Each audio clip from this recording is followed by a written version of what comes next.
Good morning, everyone. Welcome back to the last day of our Congress. So today, our first speaker in this morning is Professor Jie Ma from University of Science and Technology of China, and he's going to talk about hypergraph bipartite Turan problems. Let's welcome. Okay. Thank you for the introduction. I'm very happy to give us a talk today. Actually, this is my second talk at ICBS. Last year, I spoke on the same topic, which is about the Turan type problems in graph theory. And this year, I'm gonna continue this topic, but instead of focusing the graph case, which we elaborated last year, so this year I'm gonna talking about hypergraph Turan type problem. So this work mainly is joint with my former PhD student Tianchi Yang. He's now a postdoc at NUS. So as usual, we begin with the definition. We're talking about the unit of hypergraph.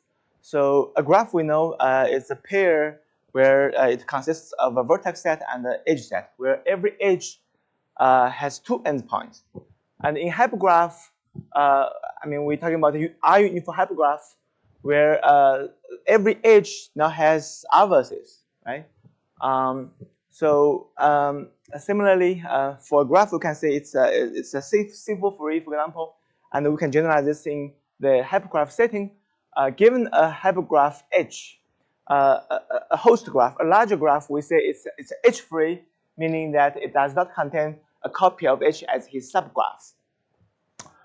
And then we can define the Turan number of H, which commonly denoted by the function exnh. That is the maximum number of edges in an n-vertex H-free unit hypergraph on n vertices. This problem traces back to the graph case, of course, and it actually is a long history. So it begins with the Montaut theorem about triangle-free graph. Then Turan extends this to the for all the cliques. And his theory is now actually named after this area of research called Turan type result. And then there is a breakthrough result by Ehrlich, Stone, and Seminovich saying that this function, at least in the graph case, depends on the quadratic number of the graph. For those of who know what is a quadratic number, it's an important graphic parameter which stands for many global information of the graph. For example, the famous result in graph theory says that any planar graph can be four-colored, right? In terms of the quadratic number, then it says any planar graph has quadratic number at most 4. So the quadratic number actually means the minimal integer k, where we can partition your graph into k disjoint independent sets. Okay, you can partition your vertex set into k parts. Inside of each of them, you don't see any edge of it. Okay. Yes. What's the definition of the independent set? Okay, we actually will not touch on. We will not. We don't need this definition in hypergraph because hypergraph things become very difficult, and it's even not clear what is the right generalization. We're talking about the graph now. Okay. Yes.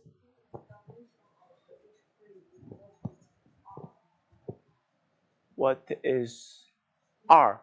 R means, you mean the R unit for that R? So it's integer. So for example, we're talking about 3 unit of hypergraph, meaning every edge of the hypergraph has 3 vertices, right? For graph, it's actually 2 unit for hypergraph. Every edge has 2 endpoints. Yeah, but now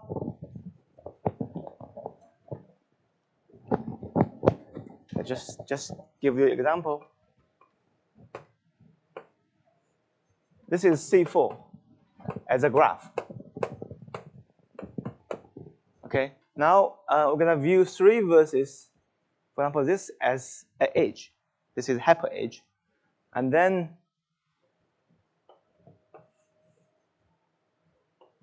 for example, this is 6 versus 3 edge, and this is 3 uniform hypergraph. I mean, okay, fine.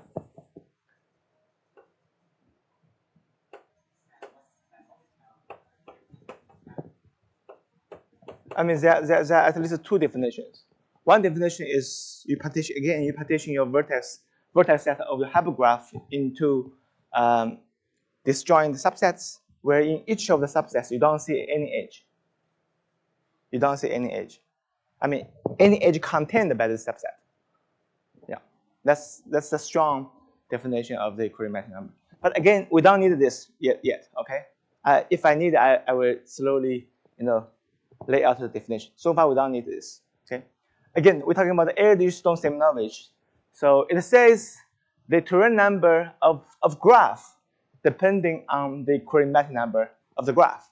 Okay, if this number is R, then their theorem says that EX and H is equal to roughly EX and KR plus some error term, which is in the order of later of n squared. In terms of the precise number, let's give us R minus 2 over minus 1 times n choose 2. Okay, so if the Korean number is at least 3, then this theorem determines the leading coefficient of this function, which is basically we are satisfied. But the problem is, what if the Korean number is 2? If R is 2, then you see this leading coefficient vanish, right? It gives us 0. So then this theorem only tells us that for bipartite graph, that incrementally says that the Korean number is at least 2. If it's bipartite, then his Turan number is only later of n squared. Okay, then there's enough information. So, and this becomes the mainstream research lies in the extreme graph theory. So we really want to know for some, at least, some specific bipartite graph which we are interested in, can we narrow down this function? Can we understand it better? For example, can we determine the magnitude of this function? Say it must be n to the alpha, and what is alpha? Okay, those kind of questions we are very interested in. And then next, I'm gonna mention 2 classic families of graph which are kind of important for the development of this theory. The first one, we study the even cycle. Okay, where even, I mean, this is a 4 cycle, right? 4 cycle means if you see 4 vertices and 4 edges. Every vertex, it creates a cycle. And even cycle C2K means we have 2K vertices. I'm just connecting them in this order. I'm not sure it's an even number anyway. This is even cycle. Bondi and Sudakov has this famous result. They prove that for even cycle C2K, this function is at most a constant times n to the 1 plus 1 over k. Okay, and famous people conjecture this actually is tight bound. So in other words, people believe there is a matching lower bound of this n to the 1 plus 1 over k. But so far, we only know this is true when k is 2, 3, 5. Okay, it is true.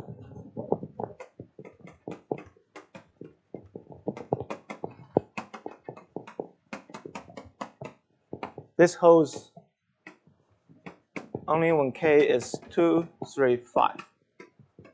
And it's a major problem to determine whether or not this conjecture is true or not. Okay. Another classic family of bipartite graph is called a complete bipartite graph. Okay, so KST, meaning that we can partition his vertex set into two parts. One part has S versus, another part has T versus, and then every vertex in the left is adjacent to the versus on the right. Okay, that's KST. Kovela Swatch Turan, their theorem says that for any S and T, EX and KST, this Turan number is at most n to the 2 minus 1 over S. Okay, and again, people believe this is tight. There are several, famous constructions. The first research actually raised from the, for construction raised from this discrete geometry. So people use some finite field construction to illustrate that, at least for some special values of T and S, this is tight. And then about 30 years ago, there is a breakthrough result by two groups of people. First paper was proved by Kola, Ria, and Szabo, and then quickly Noga alone, Ria, and Szabo, and they kind of improved this result. So they proved the following: if T is much bigger than S, if T is bigger than S minus 1 factorial, then they are able to find a matching lower bound. Okay, so if T is much bigger than S, then this function indeed is in the order of the magnitude n to the 2 minus 1 of S. Their construction are called norm graphs. Okay, and the improved version called projective norm graphs. So those graphs are basically defined by a system of equations over finite fields. I think so. Before I just going further, I want to mention that the two families of bipartite graph I mentioned, the first one is even cycle, second one is complete bipartite graph, basically represent the sparest bipartite graph and the most the densest bipartite graph. Okay, so in a sense, they are typical objects we want to study. Okay, so and by the way, those constructions are very powerful. You see people using this not only in Turan type problems, but you also see people using this when they're looking for example, some certain types of Ramsey theory. Okay, and you also see them, they appear otherwhere. So they're very important construction for extreme graph theory. Okay, now let me continue. So they defined over some system of equations, and those are actually can be viewed as some curves over the finite fields. Then there's a good idea come out about 10 years ago. So Boris Book introduced a new kinds of KST-free construction. Okay, so the idea is, as rough idea is the following. So the Cora, their results saying that basically if you can find a very good polynomial curve, then you are able to, you have the advantages to define a good construction. Okay, then one direction is obvious is, can you find beta curves? It turns out it's difficult. But what if you can find some random curve? Okay, what if you are not able to search some good one, can you at least find something is on average?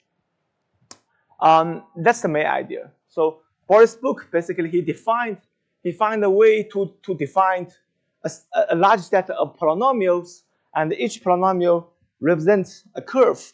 And he's saying like, okay, what if I'm able to randomly pick a polynomial from this large set? then here we'll see how this performance of the curve is. It turns out it works. Okay, so his proof gave us another construction for KST3, and so again he is able to show that if t is much larger than s, then indeed we get this bound. And there are some other advantage which make his construction more important, because his construction is kind of very flexible. So his construction not only working for KST but also for other bipartite graphs. Okay. And the last year he's even able to prove some better results than this norm graph. So s minus 1 factorial basically s to s. Okay, so Boris he proved that there exists an absolute constant c as long as t is bigger than c to the s. Then again this is tight. Okay, and this result is the best result so far. Okay. Okay.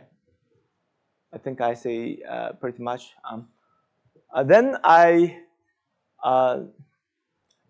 and in this talk, our focus is basically on the R-partite R-unit hypergraph. You see, so bipartite graph basically is a two-partite, two-unit hypergraph, right? If you look at hypergraph, then the generalization, the right generalization will be when we're talking about R-partite R-unit hypergraph.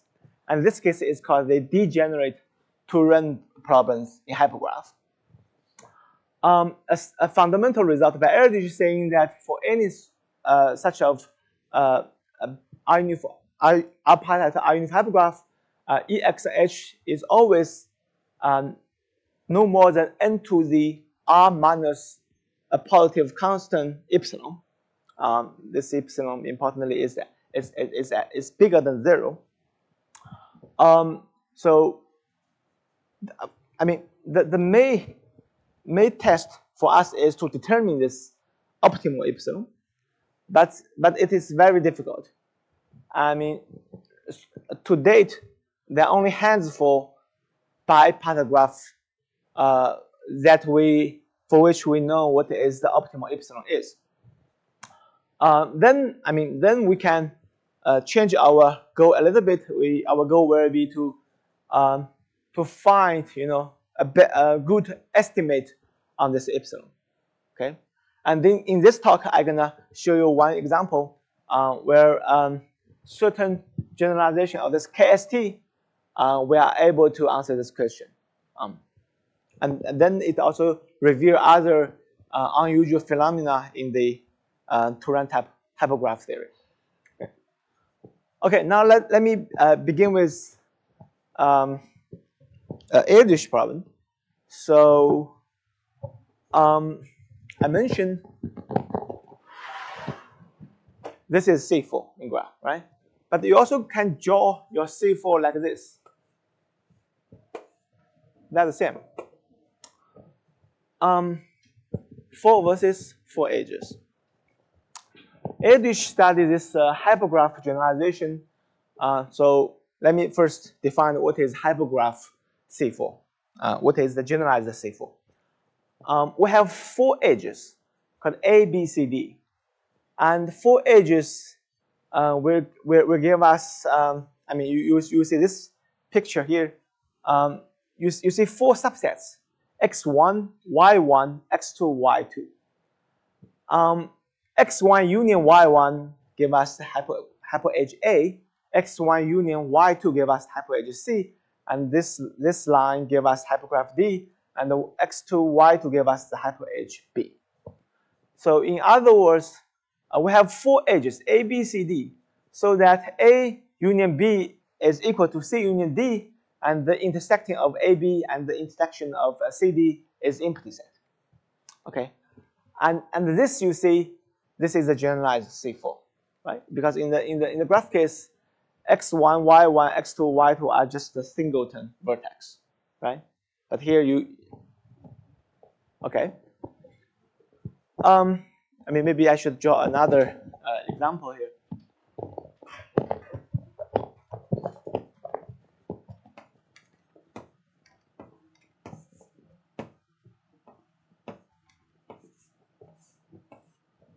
I'm drawing an example for 3 uniform hypergraph.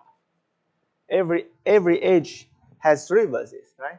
But here, this is my y1, this is my x1, y2, x2. Those 4 lines, each of them is a hyperedge. Okay, so then in the case of 3 new hypergraph, there is a unique C4. Okay, but if the uniformity goes up, if we're talking about 4 uniform hypergraph, 5 uniform hypergraph, you see more than one generalized C4, because this that tells us like 3 is equal to 1 plus 2, right? But 4 can be 1 plus 3 and 2 plus 2, and so on. So if R is bigger, we're talking about a families. We're talking about a family of generalized C4. Okay, then the Erdős asks, if I forbidden all of those generalized C4 in your hypergraph, how many edges this hypergraph can contain? What is the maximum edges where you forbidden all kinds of generalized C4 in your R-uniform hypergraph? And we define this function to be FRN. Okay. Certain things are known even before his question. For graph case where R is 2, this function F2n is exactly equal to the Turan number of C4. That graph.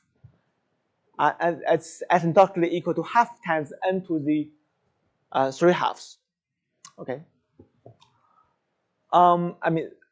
Whenever we're talking about the Turan type problem, if we determine the value, then it consists of 2 parts. One is the lower bound and upper bound, right? You have to prove this like separately. Lower bounds always come from the construction, upper bounds come from a proof. Okay. And Erdős then conjecture that for R at least 3, the function FRN is no more than n to the R minus 1. You see the difference between the case R is 2 and R at least 3, right? Because this formula does not apply to the case R is 2. Okay. And this conjecture was solved by Faraday. He proved that indeed the function fr is no more than 3.5 times n choose r minus 1. So indeed it is in the order of n to the r minus 1. And then there are subsequential researchers trying to improve the constant. Basically, they're trying to see what is the optimal result of this function. I mentioned 2 results. Mubai, Westchoit, they improve the leading coefficient 3.25 to something like 2. And then Pikukov, Westchoit, he proved if R, so his result saying that if R is going to infinity, the leading coefficient can approach 1.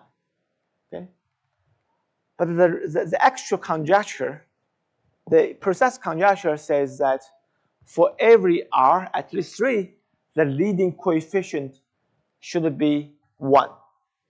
Okay, it is true if you view your R is moving, right, moving to infinity, then indeed this tells you 1. But the Faraday make conjecture say that for any R, it should be 1. He has even a very precise formula for this function. He conjecture FRN, where R is at least 4, should be equal to n choose n minus 1, choose R minus 1, plus this thing I explained. But for the case when R is 3, it's more difficult because at least we know 2 very different extreme constructions. Okay. Why he conjectures this? There's a simple example, we call it hypergraph star. It does not contain generalized C4. What is hypergraph star?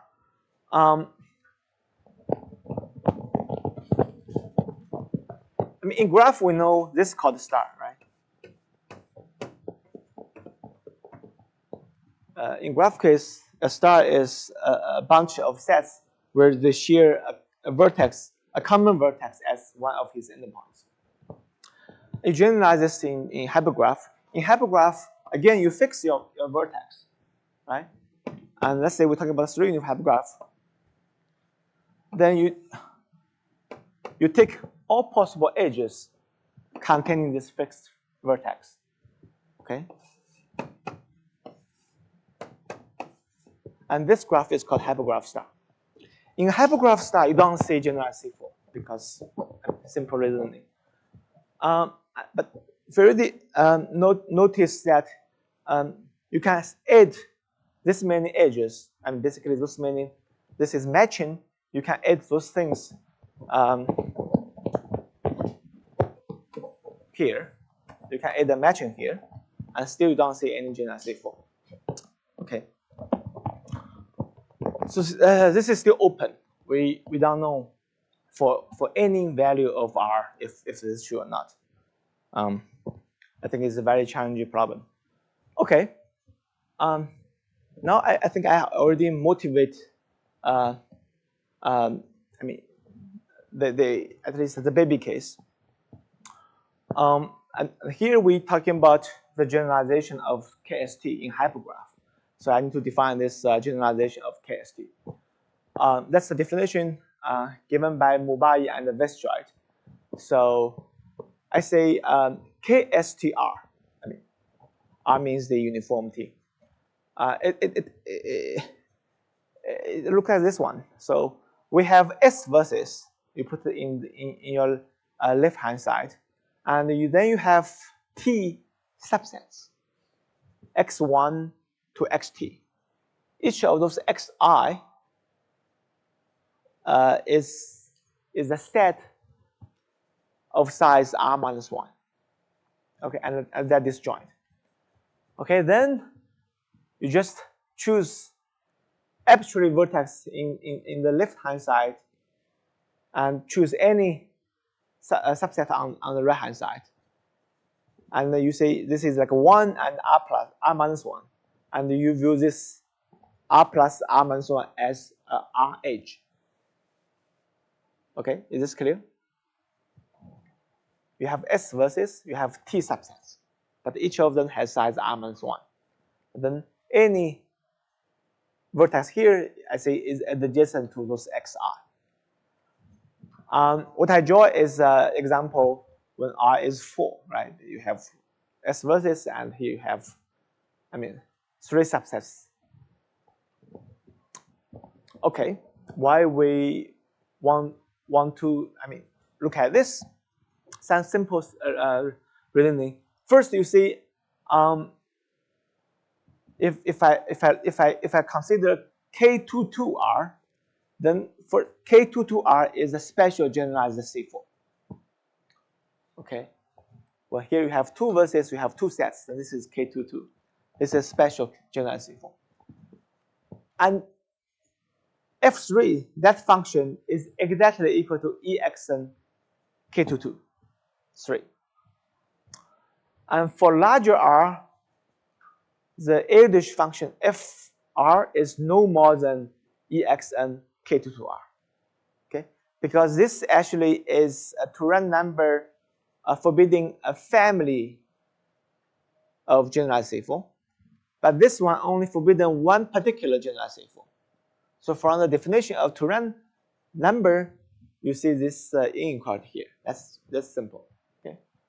So if we are able to find a very good estimation of the low bound of this Turan number, then automatically you can have a good estimation of this upper bound. Okay, at least that's one motivation. Any questions so far?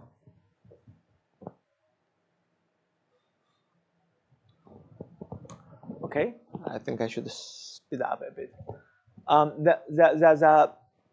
The several results are known. Mubai Westroyd, they prove that if T is bigger than S, then they look at 3-unit hypergraph. So the Turan number has the upper bound N2 this 3 minus 1 of S, has the lower bound 3 minus 2 of S. So they're not matched. Okay. In a special case, they are able to prove it's no more than T to the 4 times N choose 2. And they ask a question.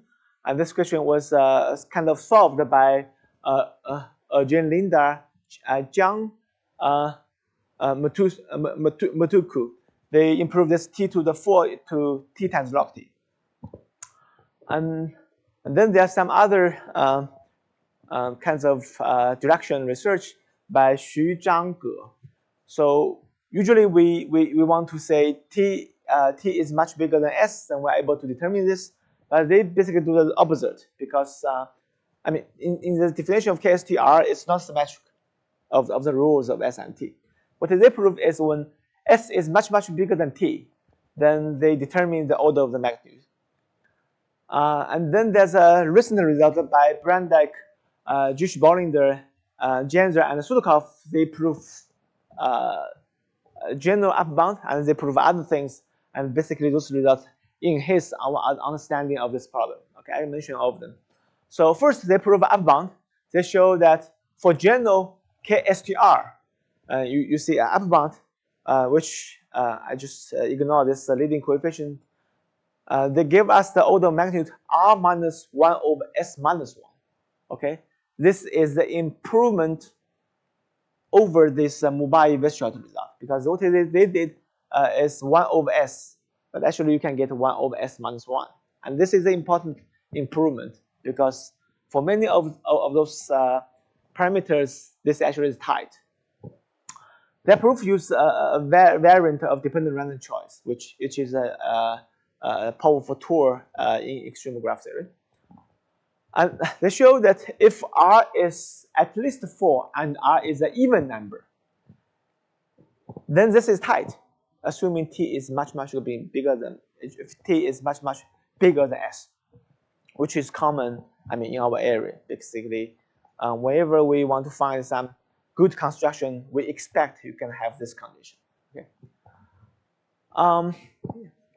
So I think it's important to illustrate the construction. I think I should mention this. So this is their proof. So there's a key lemma in their proof saying the following: if we have n edge disjoint bipartite graph, they are defined over the same sets A and B. And then we say they, if you look at any S versus from one side, then we have a condition says there's no more than T many versus Y, where for those versus Y, there is one of the bipartite graph GI. This vertex Y is adjacent to those S versus in this graph GI. Okay, I say it again. You see M edge disjoint bipartite graph. They are defined over A and B. Okay, A and B are equal. They are all have size n. And then you have a property saying that for any S versus, there's very few versus Y which are basically adjacent to all of them. Okay, let's maybe ignore some details. If you can find such things, then you are able to get a lower bound of this Turan function. Okay, what they did, I mean, they basically using those bipartite graph to form a hypergraph. So they're gonna take k bipartite graph, and for each bipartite graph you take one edge. Then you have k edges, so you have 2k verses. And then they say, okay, those 2k verses actually is my 2k uniform hypergraph, is one hyper edge of it. Okay, so in this way, I just gave you the feeling. So in this way, they defined a bunch of those hypergraphs called the GP, but then by average, they know that one of the GP has many edges, which is enough for that purpose. Okay, so and then they have a lemma also tell us that how to find those edge disjoint bipartite graph by looking at the norm graph construction. Okay, so a summary, they prove that when R is even, when T is big, and this function indeed is in the order of the n to the R minus 1 over S minus 1. This is tight. But on the other hand, they show that if I is 3, this is not tight. if R is 3, they are able to improve this by some epsilon.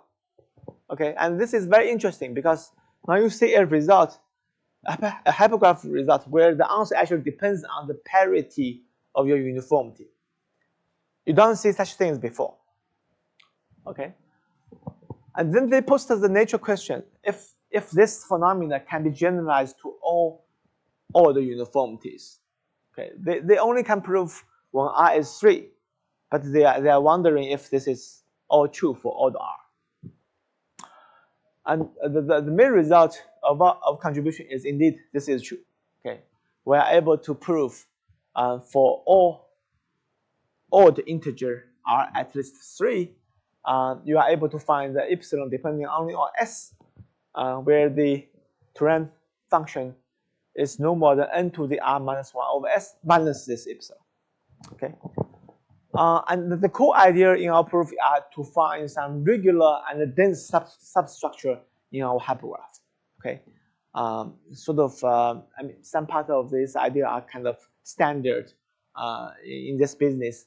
However, we find some very complicated double counting argument which we are able to ask, basically bypass to those dense subgraph. I mention later. Our proof works for epsilon, which is the roughly speaking, it's the order of n to the minus s to the negative 2. In the original proof of the Bradac, their proof, the epsilon they find is actually s to negative 5. Okay, so actually, this is also an improvement in terms of the parameter. Again, so this is a highlight a very rare instance where in hypergraph you see the answer depends on the uniformity. Okay, I think I have 40, maybe 7 minutes, 20 minutes. Okay, thank you. So next I want to sketch some of the proof idea. I mean so first thing, when we're talking about degenerate hypergraph, it's fair to assume our host hypergraph is also bipartite R uniform. Okay, so we assume this, and then we need to do many calculations on the degrees, not only on vertices but also on some small subsets. Okay, so we need to introduce this definition. So if we are given k vertices where k is smaller than R, let's say we are given 3 vertices, and then we need to define a degree for those 3 vertices. Okay, then we define this called n subscript g t. G means the hypergraph, T means the subset. Okay, and this we're gonna view this as a hypergraph. Okay, we're gonna view this as basically a family of edges. That is hypergraph. But the uniformity goes down to R minus k.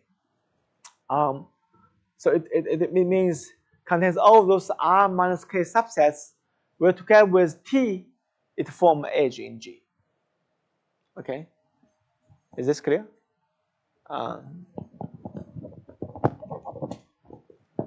mean, take an example. This is Janzer C4 3-unit hypergraph.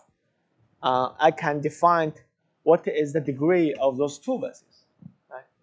In this picture, the degree of those 2 vertices is 2 because there are 2 3-unit hypergraphs containing this. Okay, so if you call this x2, then ng x2 is y1, y2. Okay.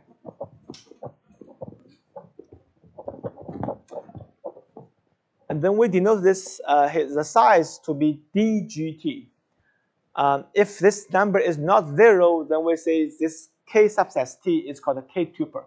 Okay, you can find. I mean, there are some of them, many of them, their degree is 0, then we will not be bothered to consider this. Or we're only interested in those K tuple. Yes. Some link. Yes. Right. Sometimes we also call it a link hypergraph. Yes. Yeah. And we mainly consider those R-1 tuples. So we define those all of those R-1 tuples called TG. Okay, I just sketch. Okay, here is a very important notation. Okay, we just define the degree of subsets. Now I want to define the common degree of a subset. Okay, we are given S versus V1 to Vs. I define this NGS. What is NGS? Well, NGS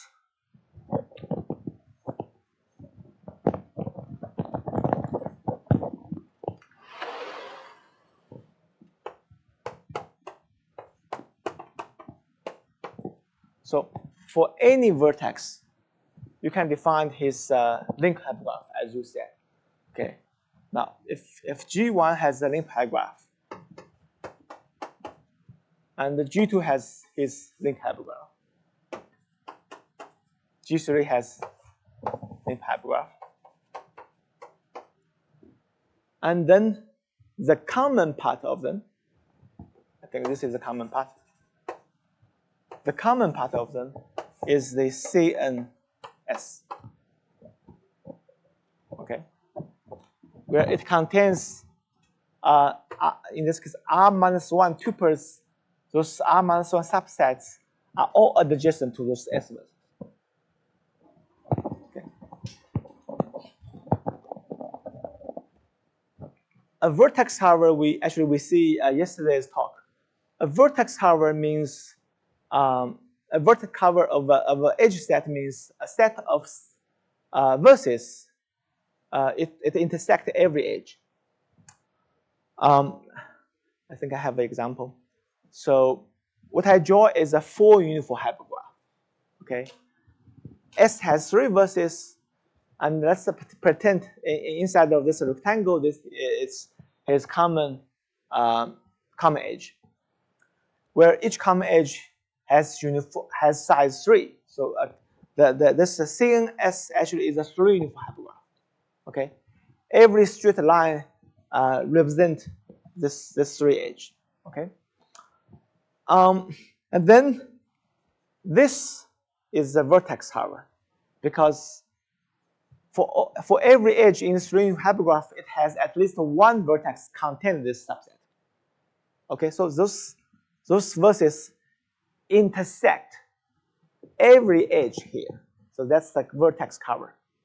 Okay, now what I'm going to do is I'm going to fix a minimal vertex cover. We know the vertex cover exists. We know the minimal vertex cover must exist, but we don't know where are they. But anyway, theoretically, I define I call them roots. Okay, so those 4 verses, I call them the roots of the set S. Okay, once again, we have three verses, and we look at his common edges. That's the 3 uniform hypergraph. And inside of those 3 uniform hypergraph, I look at the minimal vertex cover, and the verses I call them roots. Okay. It's a simple but very crucial proposition I'm going to mention in our proof. The thing is, assuming our graph is KST free, then for any S subsets, it has only finite many roots. Okay, the things I defined in the last slide tell us that it's always finite. The vertex cover is finite. Okay, why is that? It goes back to the definition of KST free. KST, this hypergraph. if in some subsets S, and you find a matching of size T in his CNS graph, then this gives you a copy of KST.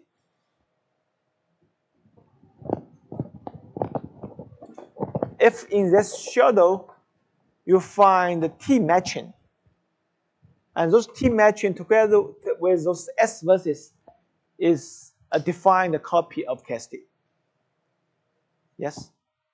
Because everything here, every R-1 edge here is adjacent to those verses. So this is a complete bipartite graph. Okay? So the shadow is T matching free. If it's T matching free, then it automatically tells us that the vertex cover is finite. Here's the proof. You choose a maximum matching because it's T matching free, so that this maximum matching is no more than T, right? But it's maximum matching, so every other edge must intersect with one of the vertices here. So it tells us that the vertex set of this maximum matching is a vertex cover, which has no more than T times R many vertices. Okay, here's the proof. And this basically is the most important proposition we use. All following up ideas are built on this observation. Okay. We need some other definition. So the size of this CNS is called CD. And we need a restrictive version of the CDS. That is, we can prefix a vertex U, and we count how many edges in this CNS containing this particular U. Okay. The reason we need this is because we say we have this inequality. CDS is no more than CDS strict on U, where U goes all roots. Okay, because every edge in CDS touch a root, right? But the important thing is we have only finite many roots. So this is a finite summation. So the advantage is that basically you see we just save one magnitude, right? Because you can there are only say no more than 100, and you can fix the vertex there. Okay, this gives us the advantage when we do counting. Okay, in a sense. Okay, proof sketch. There are basically 3 steps mainly. The first step, so in this business we often prove by contradiction, right? We want to show that if the graph is KST-free, then it has the number of edges in this graph is not much. Then we go prove by introduction by contradiction. Say, what if the graph has many edges? Okay, then we want to, in the end, we want to find a copy of KST. Okay, here we'll do the same. We assume that the graph has more than that many edges. Then the first step is to show that basically we can assume our graph is regular. That every R-1 tuple has bounded degree. Okay, if you can show this, it's very helpful when we do double counting, and we can. And then second step is basically the understanding of this auxiliary digraph. Let me say it. What is this digraph? Notice that our graph is defined over R parts called V1, V2 to VR. Each of them has size n. Then this auxiliary digraph has vertex set V1 to VR. Okay, it's a very small digraph. It only has R verses. Each represent a part. Then a direct edge from Vi to Vj, meaning that for a significant many number of S sets in Vj, those S sets have roots in Vi. Okay, a simpler understanding is basically say that there are lots of adjacencies between Vi and Vj. I mean, we're talking about the hypergraph, right? It's not clear when I say in graph case, I think this is clear, but we're talking about hypergraph. If in the sense, if you projective your hypergraph into the bipartite graph between Vi and Vj, you're gonna see lots of edges there. And then you define notion, say you have a direct edge from Vi to Vj. Okay, roughly. And if you do so, we need two propositions. One, you show that in this digraph, every vertex has a degree, in degree. Every vertex has a non-zero in degree. Okay. Second, you show there's no three vertices forming a direct edge, direct path. Sorry.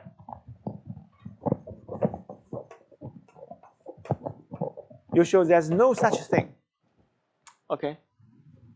And then combining, the only feasible configuration for our digraph will be that your graph looks like this. It consists of those two cycles. Okay, your graph looks like this. I mean, your graph is a bunch of union of two cycles. What does this tell us? It tells us that R, the number of vertices in your digraph R, must be even. Yes? And that's indeed, you can see such a phenomena in the construction of the Bradac, Gishboliner, Janzer, and Sudakov construction, which we gave earlier. It's impossible if R is odd. That is our contradiction. Okay? We through some analysis show that our digraph must be union of two cycles, but R is odd. That's the final contradiction. Okay. Three steps, and then I show you some very technical lemmas. I'm not able to explain all of them. The first is the definition of this regular subgraph. We call it epsilon alpha regular.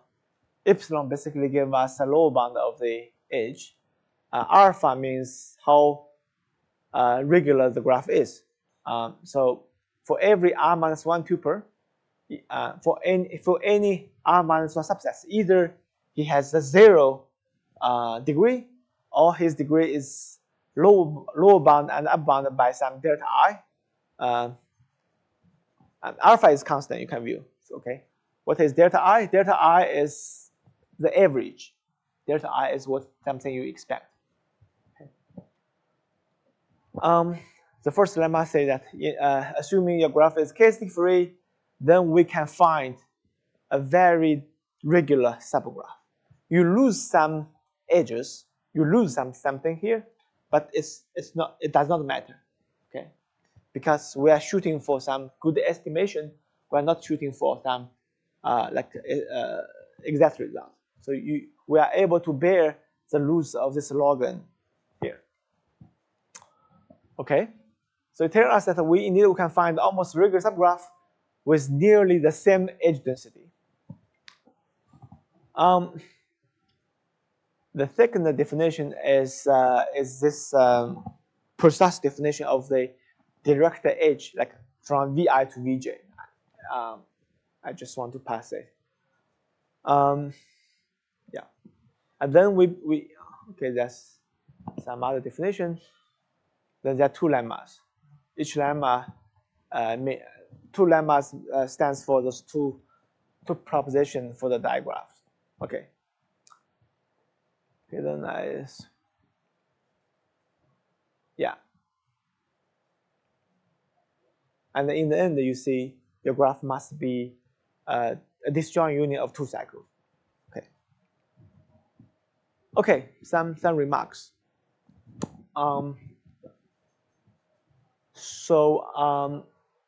We show there is a epsilon for all the R, and I think it's very interesting to determine the optimal constant, although there's no conjectured bound for that. Personally, I would like to say if this epsilon can be improved to say 1 over s. What we have is 1 over s squared, but can we do 1 over s? If there is a stability result for KST for even R. I mean, if you think about this, actually our proof gave us sort of stability when R is even, because in the end we know your graph, I mean your digraph is a bunch of 2 cycles, right? In the end, we know it's kind of close to the Bradac their construction, but we are not able to find a reasonable, a clear statement to describe this stability. Okay, but perhaps there's some. There's a conjecture by Mubai-Westchoice. They conjecture that for 3 uniform hypergraph, the order of this function should be 3 minus 2 over s. It's open when I don't believe this, but again, it's open. We also don't have a counterexample. Mubai made a conjecture, say the Erdős problem for this function fr is stable. So he also believed that there is a stability result for that. Okay. Finally, the big conjecture of Faraday, what is the precise value of this function? It's quite open. Okay, thank you.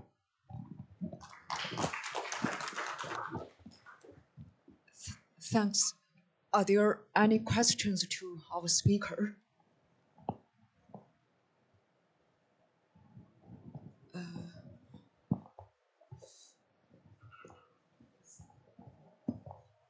Could you explain again in the technical lemma, which is have This one?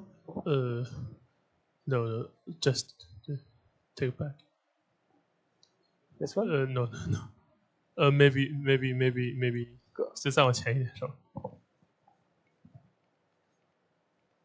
The technical lemma? 再往前。I mean the proof. Yes. This proof. Yes. Could you explain it? Can I do more explanation? Yeah. So the proof goes the following. First, we know in CNS, this is the R minus 1 uniform hypergraph. And we know it does not contain a matching of size T, because otherwise we can find a copy of KST in G. That will be a contradiction, right? Because we assume it's free. A matching means, T edges where any 2 of them, they do not overlap. T matching means that. Okay, and if you trace back to the definition, you see what I said. Okay. So in your hypergraph, you don't have T matching, then my proof goes the following. I take a maximum matching. Okay, it must be less than T then, and then I claim that the maximum matching is a vertex cover. His vertex set is a vertex cover, because if you look at any other edge, if the other edge is disjoint from all of them, then you can add this edge to your maximum matching, right? If you have another edge here, then you can add this to be a larger matching. So obviously, don't see such things. Then you conclude every edge must intersect with this maximum matching. So every edge must has. Then that's the definition of vertex cover. Okay. Okay. I think Thank you. Any other questions? Actually, I have one. Yeah. I don't know I don't fully understand the techniques, but I wonder, is there anyone using some homology theory involved to prove any results related to? Homology. Yeah, Not in this work, but Uh, there are some related results. like because homology theory, we also have some dimension such as Beatty number. Like, are there like Euler characteristics? So Beatty some number. yeah, some Euler number Right. maybe involved in I think. relation something. Yeah. I think next speaker is talking about the Beatty number, but not involved in this work. Yeah. Here is a pure graph theory. We don't have this dimension. I mean, only when we're talking about construction, then you see. I mean, those concepts come out, but actually it's not. I mean, Like, okay. The short answer is no. We don't have. is it like nobody considered, or is it not? I mean, I think mainly because it's not related. I think It's okay. not related. Okay, Yeah. thanks. If no more questions, then let's thank our speaker again. Thank you.